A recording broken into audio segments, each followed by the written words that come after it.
ওই হাদিসের শেষ অংশের মধ্যে আসছে, আল্লাহ পাক বলেন, আমার ফেরেশতারা তোমরা সাক্ষী থাকো, আমার ওই জিকিরের মজলিসে যারা অংশগ্রহণ করেছে ওরা আমাকে দেখে নাই, আমার জান্নাত জাহান্নাম কিছুই দেখে নাই, এরপরও গুনার বোঝা মাথায় করে বসে আছে, আমি ওদের পিছনের জীবনের সমস্ত গুনাহ খাতা মাফ করে দিলাম।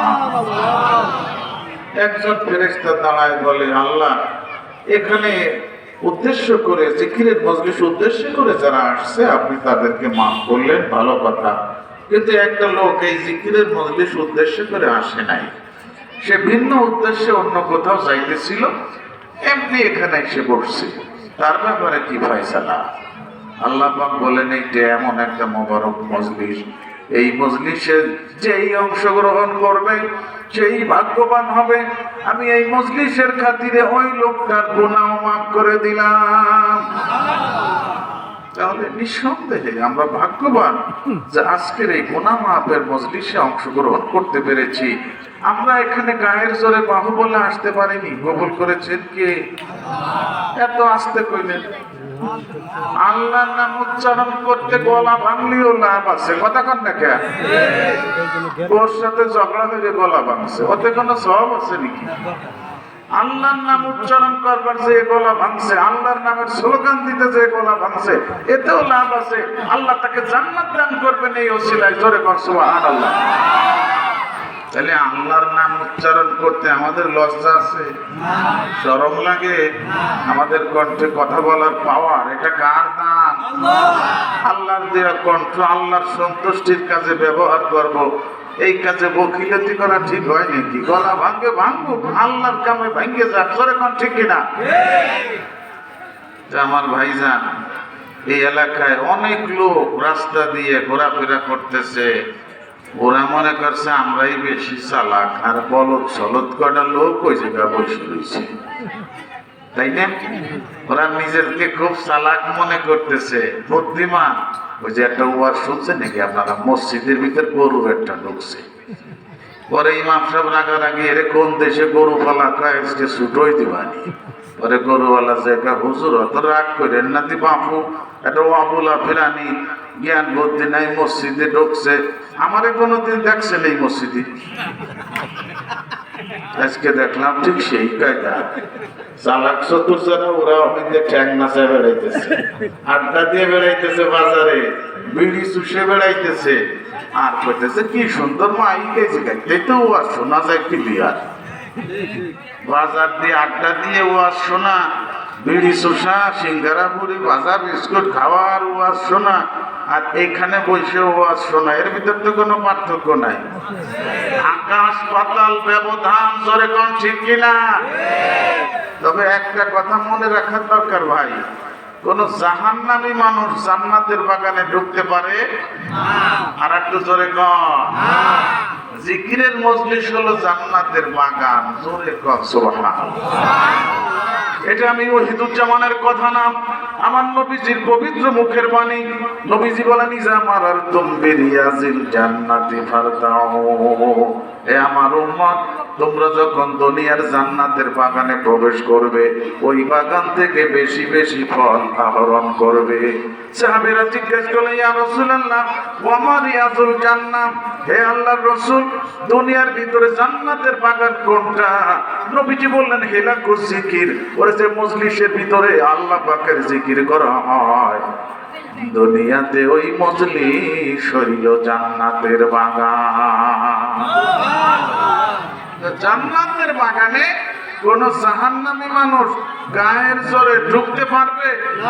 আর একটু জোরে কোন? একমাত্র জান্নাতি মানুষ যারা, ঠিক কিনা বলেন? আল্লাহ পাক যে আপনাকে আমাকে দয়া করে মায়া করে কবুল করছেন আজকের এই জান্নাতের বাগিচার জন্য, আমরা খুশি না বেজার? এই খুশির আওয়াজটা আগে কাকে শোনানোর দরকার? আল্লাহ হলেন আমাদের মালিক, জোরে কোন ঠিক কিনা? তিনি আমাদের রব, তিনি আমাদের পালন কর্তা, খালি সৃষ্টি করে ছেড়ে দেন নাই, যা যা লাগে সবকিছু দিয়ে আমাদের লালন পালন করেন, জোরে কোন ঠিক কিনা? আমার ভাইয়েরা, 24 ঘন্টা আমরা অক্সিজেন গ্রহণ করতেছি, একটা মিনিটের জন্য যদি আল্লাহ পাক অক্সিজেন বন্ধ করে দেয় তাহলে আমার বডি হবে ডেড বডি। জোরে কোন ঠিক কিনা? ভাইরা, অক্সিজেনের কি দাম আপনি জানেন নাকি?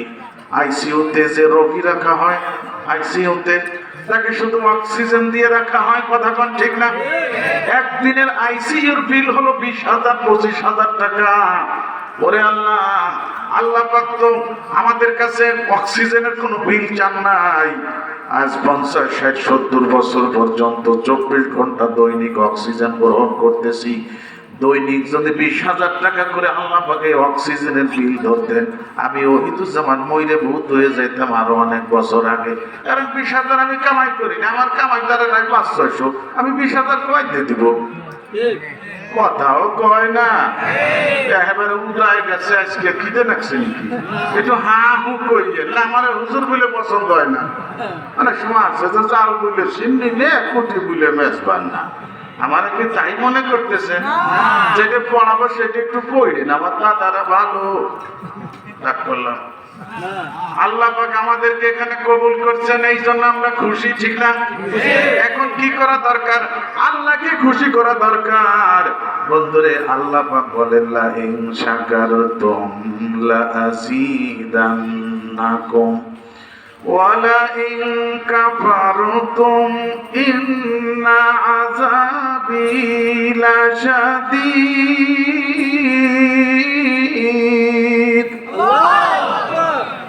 জোরে করলেন যে পিঠিতে ঝগড়া বাঁধালি হয়েছে, জোরে আওয়াজ হয়, বুঝলাম না কিছু। আমার আল্লাহ যত বড়, তার কালাম তত বড়। আর আল্লাহর কালামের শুনে আল্লাহর বড়ত্বের ঘোষণা দিব, আল্লাহু আকবার বলবো। আরে ভাই, আপনি আমি আল্লাহু আকবার না বললে আল্লাহর বড়ত্ব থেকে কিঞ্চিত কমে যাবে না? কথা কোন কমবে? সারা দুনিয়ার মানুষ যদি আল্লাহ বড় এই কথা না বলে, আল্লাহর বড়ত্ব থেকে কিঞ্চিত কম হবে নাকি? আল্লাহ পাক যে মহান, তিনি যে বড় বড়ই থাকবেন। কিন্তু আমি ক্ষুদ্র মানুষ, আমার ক্ষুদ্র জবান দিয়ে যদি আল্লাহর বড়ত্বের ঘোষণা করি, আল্লাহ পাক খুশি হইয়া আমার মর্যাদাকে বড় করে দিবেন। জোরে কান ঠিক কিনা? এই জন্য একটু আল্লাহু আকবার বলার সময়, আল্লাহর নামের স্লোগান দেওয়ার সময় এখন আমাদের ঘুমায় থাকার টাইম নাই। আল্লাহু আকবার বলে হুঙ্কার দিতে হবে, জাগতে হবে। আপনারা দেখতেছেন না, ইসরায়েলরা মুসলমানদেরকে মাইরে মাইরে শেষ করে ফেলাইতেছে, আমরা ঘুমায় থাকি। আমরা একটু হুঙ্কার দিলে তো ওরা একটু ডরাবে, এর একটা প্রভাব পড়বে ওই দেশে। জোরে কোন ঠিক কিনা? যুবকদের হুঙ্কারের নাম নাই? ওরে বাবা, আমাদের দেশের কলেজ বিশ্ববিদ্যালয়ের ছাত্ররা খালি একটু হুঙ্কার দিছে, লেগেছে রে লেগেছে, রক্তে আগুন লেগেছে, 300 এমপি মন্ত্রী দেশ ছেড়ে পলাই চলে গেছে। তাহলে হুঙ্কারের দাম আছে না নাই? আমরা একটু হুঙ্কার দিব, রাজি আছি? তবে আমরা মুসলমান ইমানদার আল্লাহর নামের স্লোগান দিব, আল্লাহু আকবার বলে হুঙ্কার দিব, রাজি আছে?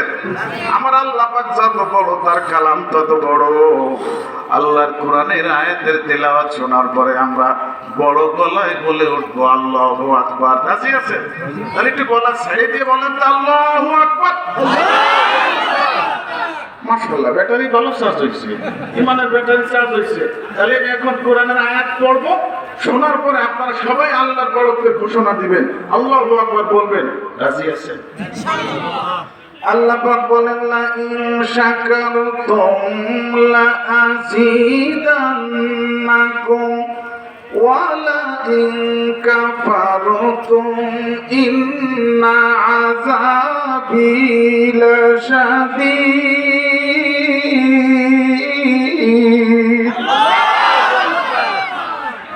আল্লাহ পাক বলেন, বান্দারে, তোমরা যদি আমার নিয়ামতের শুকর আদায় করো, তাহলে আমি খুশি হইয়া তোমাদের জন্য আরো অসংখ্য নিয়ামতের দরজা খুলে দিব।